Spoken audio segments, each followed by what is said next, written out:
to walk through a city like that, to experience it, to understand the way these layers of language each represent a moment of history. For some, it's a moment of violence, a moment of suppression. For others, it's a moment when the city really began to express itself correctly in that language.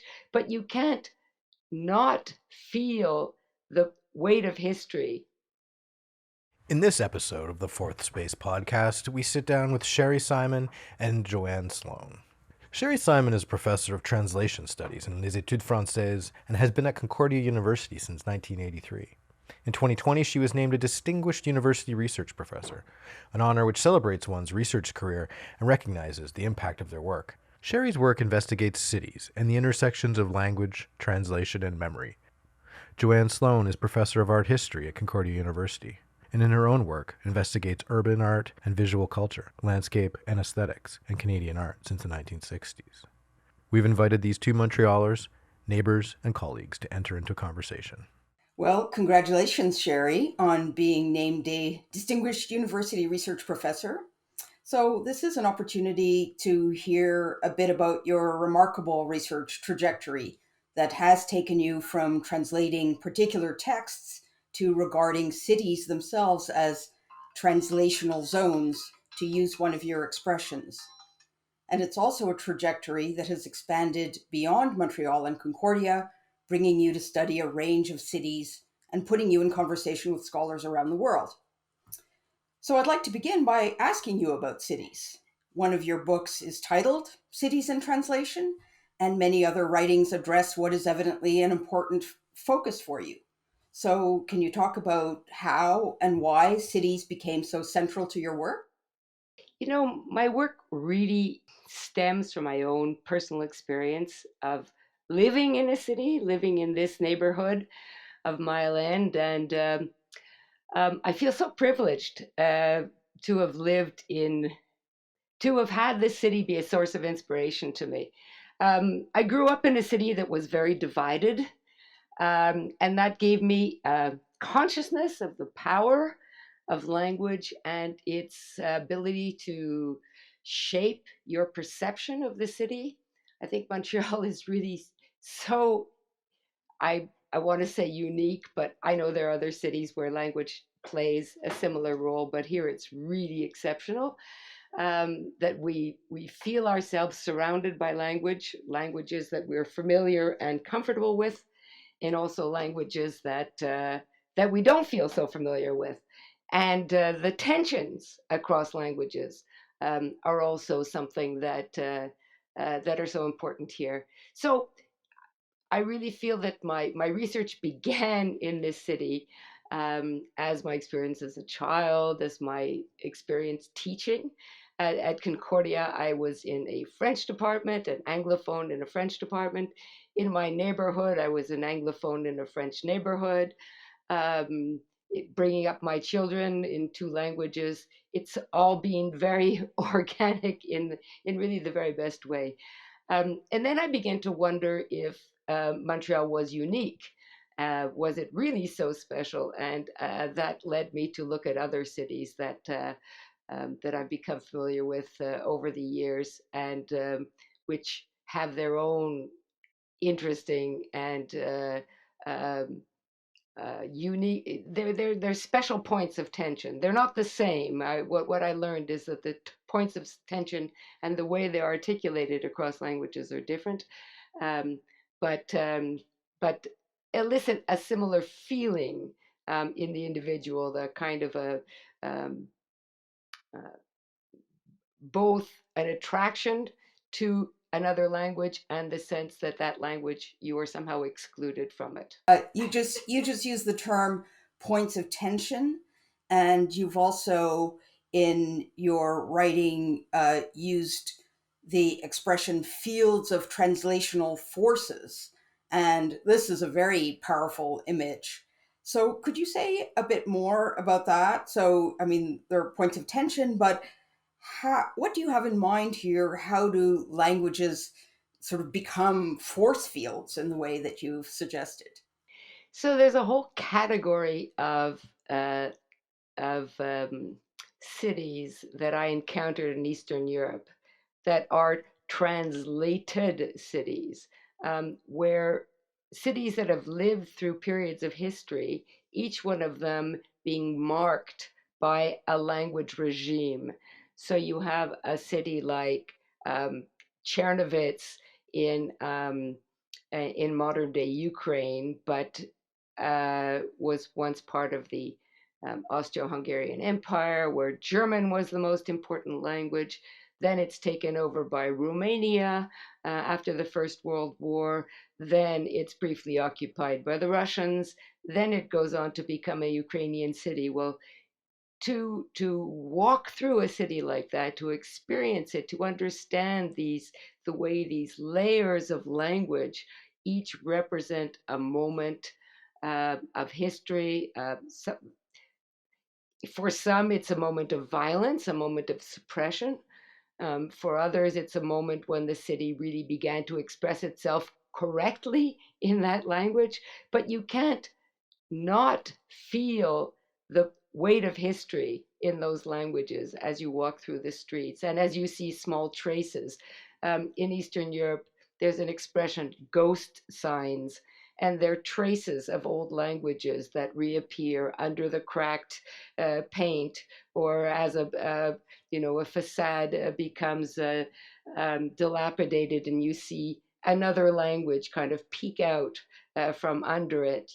That really provokes a very strong sense of melancholy, longing for those languages, especially in the case of those languages being populations which are expelled and sometimes massacred or murdered, as was the case for Yiddish in Eastern European cities. But on a, let's say, lighter note, we have similar things in Montreal, where you see a an old style English sign reappear from under the paint, and English in Montreal in some ways evokes this melancholy and sense of of a yesteryear, of another time, um, maybe a milder time, maybe a time when tensions were not as fierce across languages. But this idea of sort of ghost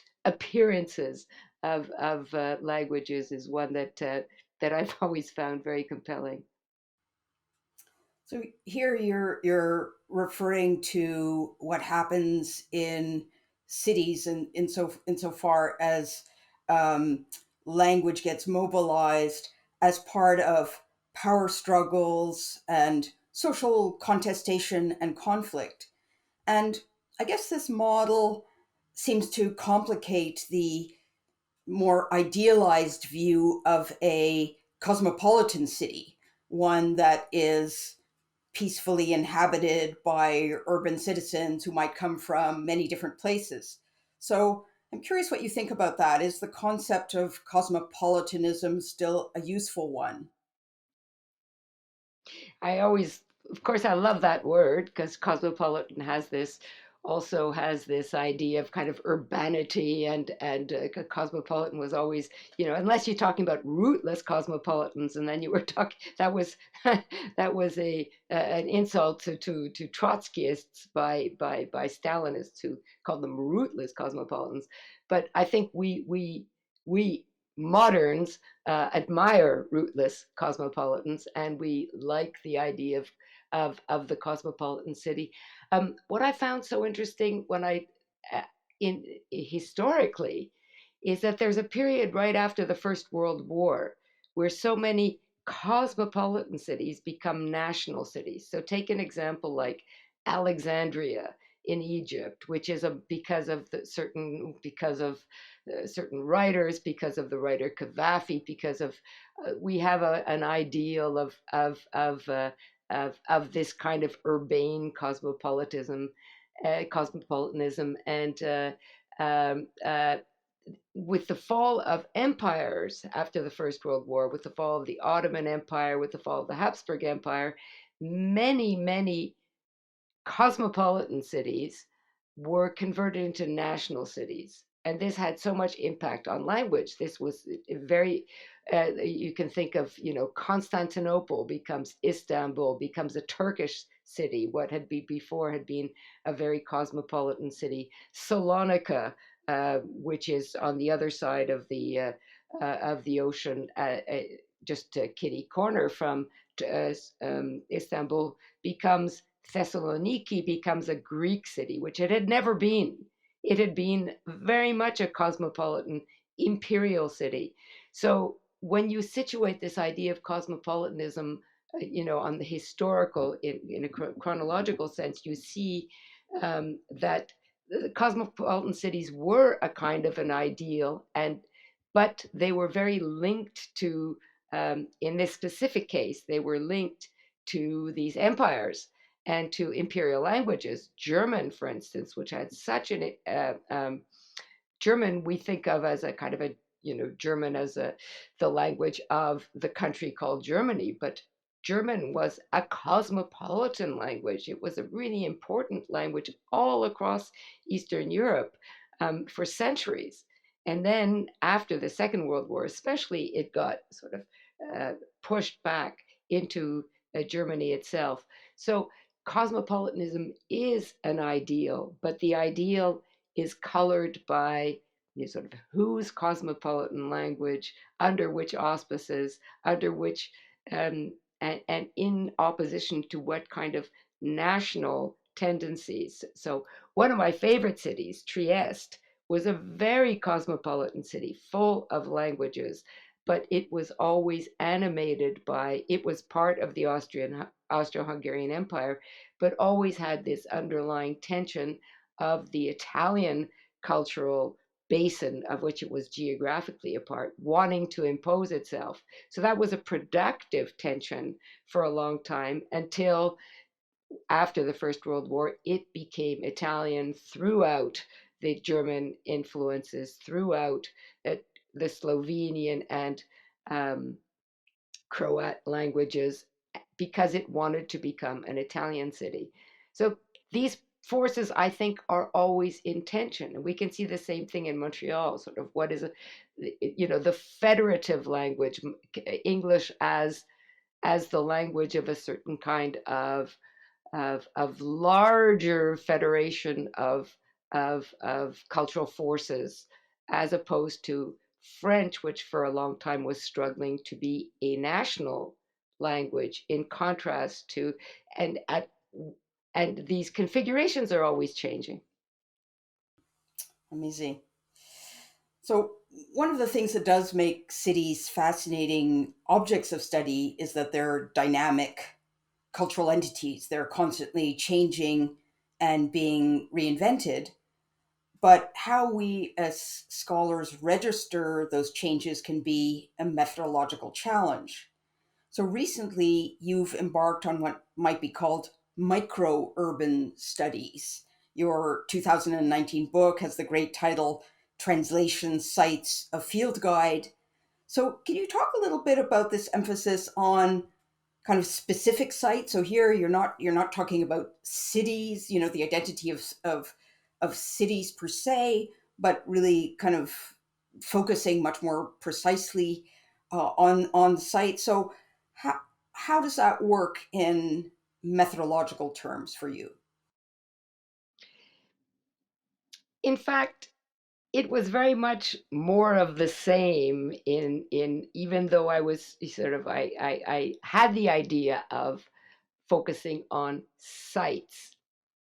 I was really just, compressing into the site um, the the feelings that I had as a traveler, or my fascinations with specific places where languages come in, meet each other in interesting ways.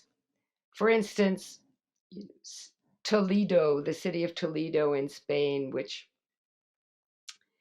just encapsulates so much of the trauma and the sadness of 1492, all those centuries later, a magnificent city which saw the expulsion of the Jews in 1492. And yet, when you travel in this city, um, you see the traces of that history. So you're faced with the traces of those languages and those realities that today meet each other at such odd angles.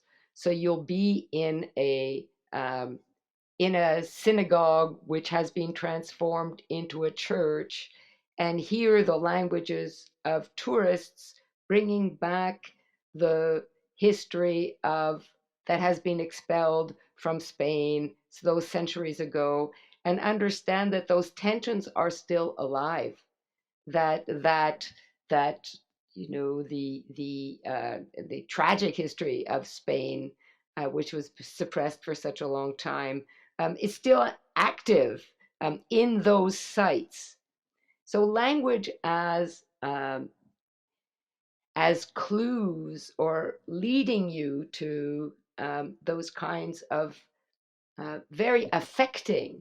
I think I was looking um, to convey the kinds of emotions we have as travelers when we see those relics, those sites, those places that recall the unresolved conflicts of history. So Toledo is perhaps the strongest example that I have at the moment, and just sort of focused on that one site, which had been a synagogue which carries the name of a church. Another one is, which I didn't actually experience, but that I um, find so interesting, is um, the uh, some buildings in Eastern Europe, like an opera house in Prague, which today carries a carries a Czech name, is a Czech institution. But when you read a plaque or know a little bit about the history, you realize that that actually was a German opera house, which during the 1910s and 20s had the most avant garde opera repertoire of all of Europe, more than Berlin, or as much as Berlin and Vienna. In Prague, you went to the opera house in Prague to hear the latest, Wagner and the latest Mahler, of course, because but today it's a Czech institution, and which as it should be, it's in that country, but which carries again this unresolved memory of a time past, uh, of a time whose history was suppressed because of the tragic events of the Second World War. But the memory persists in the tensions between the languages. It's to me, it's so interesting that these uh, repressed or ghostly traces of languages can really reappear in these kind of fragments of the city in a way, right? So you're no longer, again, sort of talking about the overall character of the city, but or in obliquely, because this can, through some kind of material trace, can become evident. Yeah, and I guess the larger project behind that was the idea that physical spaces contain these tensions and remind us how much translation, not only in these specifically tragic historical places, but in our city streets, in today, in marketplaces, in bridges, in hotels, that these places speak of translation, and of the ongoing translations that are part of all our lives, not only these sort of very, very poignant events, but also much more mundane, much more ordinary events.